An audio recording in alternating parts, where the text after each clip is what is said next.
Hey everyone, welcome back to another video. Don't forget to check out the key vocabulary in the description.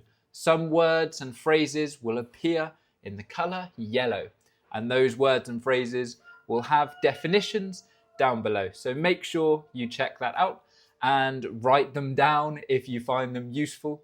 Remember, there's not much point learning endless lists of random vocabulary. So make sure you only choose the vocabulary that is useful for you, the vocabulary that you will actually use and will actually remember. So today I'm going to tell you all about an adventure that I went on the other day. And I don't use the word adventure lightly because it was truly a massive adventure. So my friends Tom and Phoebe and my girlfriend Helena and me, we all climbed a volcano. Well, actually, two volcanoes, technically, in Guatemala. It's quite a famous one called Acatenango. It's very difficult to say, Acatenango. And that volcano is the big main one that you climb and camp on and sleep on. But I will go into more detail on that later on. And then right next to Acatenango, there is a volcano, a live volcano or an active volcano called Fuego, which in Spanish translates to fire. So the whole thing was pretty crazy. We watched a sunset, a sunrise, got barely any sleep, and did some very, very difficult hiking. The most extreme hiking I've ever done in my life. That's not saying much, but it was very extreme. So throughout this video, I'm going to overlay a lot of clips. So all the videos that I took during the adventure, I'm going to put them on the screen and you'll be able to hear me talking all about it. So let me go back to the beginning of the day. There are lots of little details that I want to try and remember, so I need to look at all of the videos and make sure I don't forget anything. But let's roll it back to the beginning of the day. So we got picked up by a minibus in the middle of Antigua in Guatemala. The minibus was pretty cramped, but every other minibus I had been on in Guatemala was also quite cramped, so I wasn't too surprised about that. But what jibbed me out a little bit was the fact that our bags, our big backpacks, they went on top of the minibus. And on top there was a little metal frame surrounding the edges of the minibus, stopping our bags from falling off. But I was still scared nevertheless. But luckily, all of our stuff was completely fine and we enjoyed some nice scenic views on the way to the bottom of the volcano. So they took us to a small building where there was a room with all of the kit inside of it and our guides as well. So we met our guides, got all of the kit that we were going to hire. I think I hired some poles and gloves, yeah, big warm gloves, and a jacket as well, a really good jacket. Luckily, I already had some trousers and I had some walking shoes, some trail running shoes, so I didn't need to hire big walking boots. So we set off and the first section was so much harder than I anticipated. I knew it was going to be hard, but I didn't expect it to be that hard from that early on. So it was a very, very steep track, I guess a trail, a track, a path, whatever you want to call it, but with a lot of loose gravel, loose dirt, loose earth, and there was a lot of dust, and that made it quite hard to breathe. And because we were at the bottom, we were at the base, we weren't at altitude yet, not really, not like we were going to be. So the sun was beating down on us. It was so hot. We were breathing in lots of dust and it was very, very steep. And our bags were really heavy because we had all of the food and water as well. So our bags were the heaviest they were going to be. And it was tough. It was very, very tough. And then pretty much straight away after, it got even tougher. So we had been on quite a wide track, but then this narrowed into a single file path. And there were some people coming back down the other way. So there was a big queue, there was a lot of waiting around. And then eventually we hit some steps as well. And that's when my legs really started to burn. We'd been going for quite a while at this point, and we'd seen some pretty incredible views. And I thought we had made it quite far, but I later realized we really hadn't.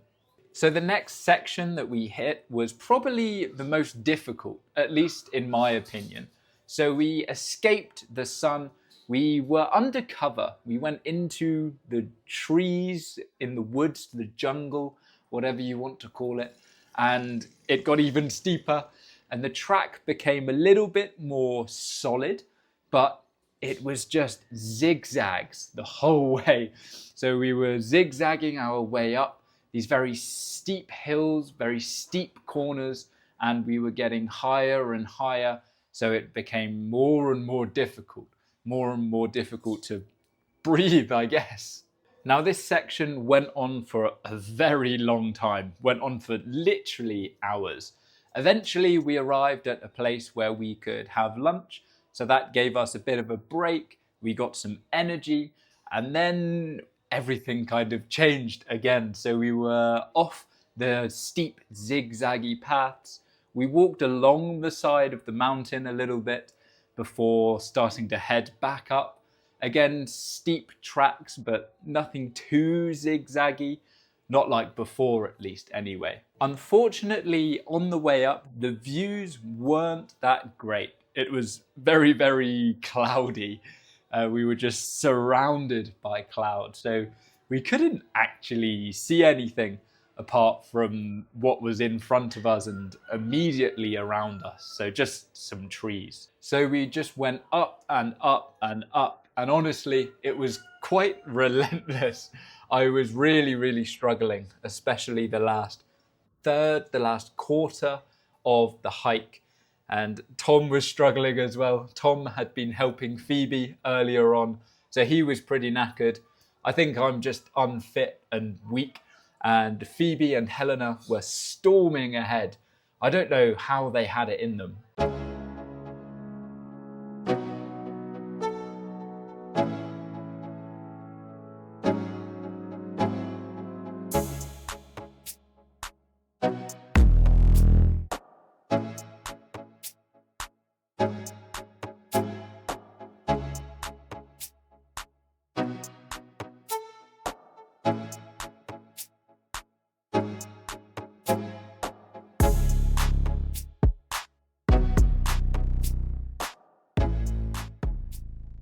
After about 6 hours, it was over 6 hours I think, we arrived at the camp and we were knackered, we were shattered, we were exhausted. So we threw our bags down and just flopped onto the bed and had about half an hour, 40 minutes break, just chilling out before we had to set off again. So the camp, or the base camp, was on the side of Acatenango. So what we had to do was trek down again. So we had come from the side and then we had to trek down and then immediately back up the other side, because the view from the base camp was of the Fuego volcano.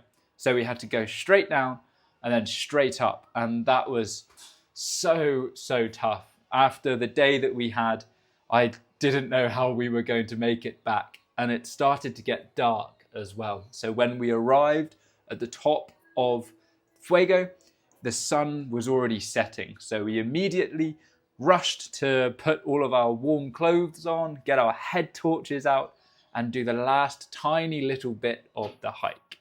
So then we sat and waited, and oh my gosh, this was the most incredible thing ever. So we were freezing at this point. We were well over 3,500 meters altitude. It had just gone dark and the wind was battering us, but the view was stunning. The whole sky just lit up in a beautiful orange color. And then after a while, boom.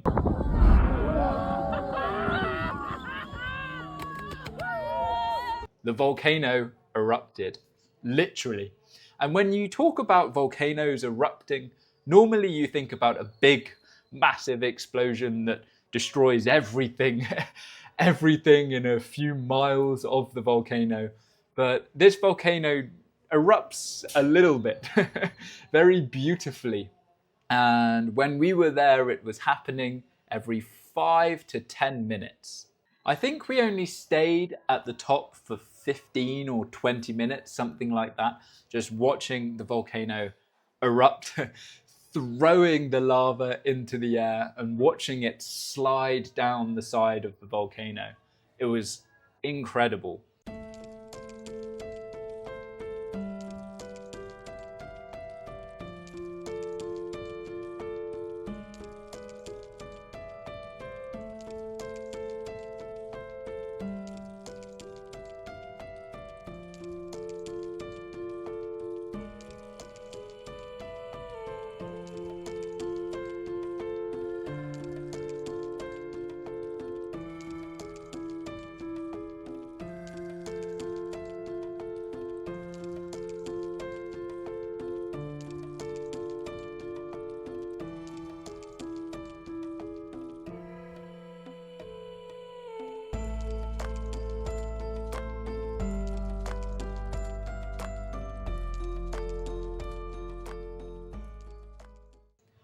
But then we were faced with the return journey. It had taken us 2 hours to reach the top of Fuego, and now it was dark, so it was going to take even longer.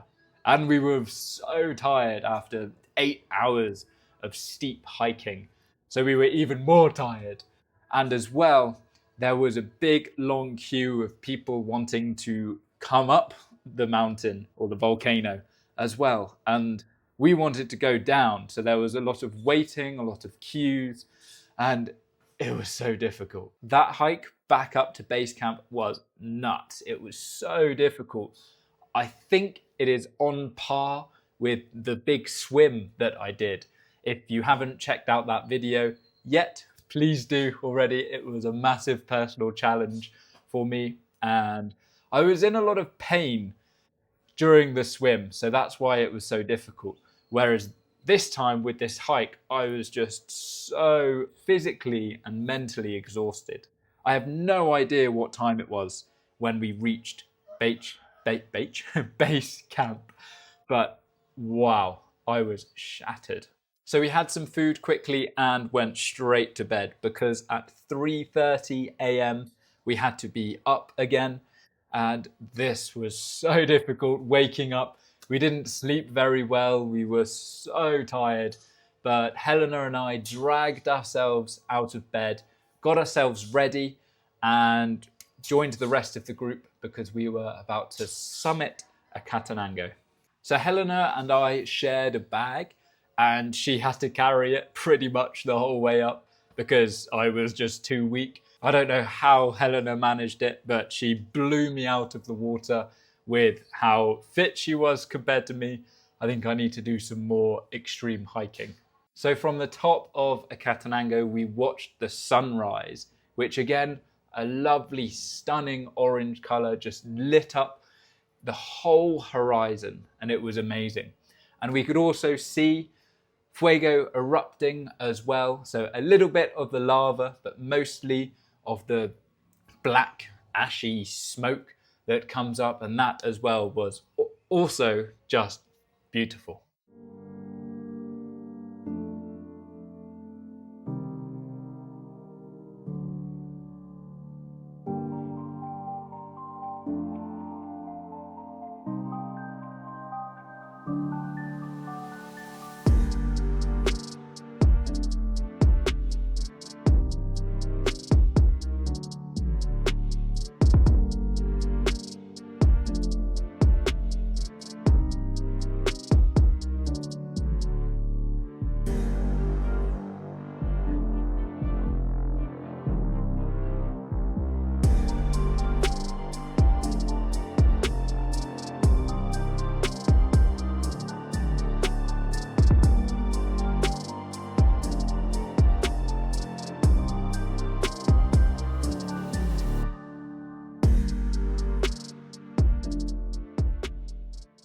So we took a million photos and videos before heading back down to base camp.